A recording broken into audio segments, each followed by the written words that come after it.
महाप्रभुंक विश्व रथयात्रा विश्व प्रसिद्ध रथयात्रा ताहार प्रस्तुति बैठक आज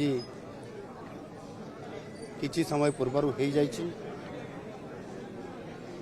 राज्य मंत्री मंडलर समस्त सदस्यवृंद अधिकारी वृंद एवं श्रीमंदिर परिचालनार समस्त नेतृवृंद एवं आमर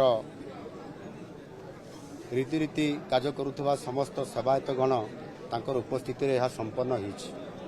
प्रत्येक विभागर कार्य को सुचारू रूपे उपयुक्त परिचालना करिया पई मध्य ता उपरे संपूर्ण भाव में ध्यान दिया जाइछि एवं रथयात्रा पई आमर समस्त प्रस्तुति समाप्त हो जाइछि।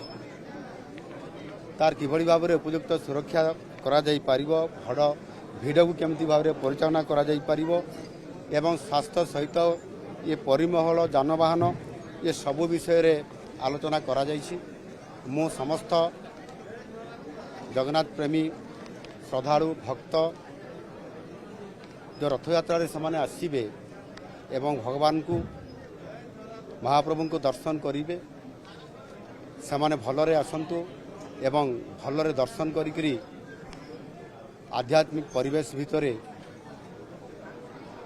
भलरे समाने जानतु यही प्रकार मु महाप्रभु निकट में प्रार्थना करने सहित समस्त को अनुरोध करी समस्ते केमती सहयोग करेंगे एवं संपूर्ण भाव में यह भलरे भलरे संपन्न करेंगे। आथिपाई मु गोटे कथा ही आज कही जे आमे समस्ते परस्पर जहाँ दायित्व अच्छी जार आमे समस्ते निजर दायित्व ठीक भाव में संपन्न करने सहित गोटे विभाग सहित आ गोटे विभाग मध्य समन्वय प्रतिष्ठा करवा। यदि समन्वय प्रतिष्ठा करा जाई पारिबो ताहले हेबाकु थिबा जो घोष यात्रा ताहा सुचारू रूपे एवं सफलतापूर्वक सुरक्षार सहित मध्य संपन्न करा जाई पारिबो। धन्यवाद।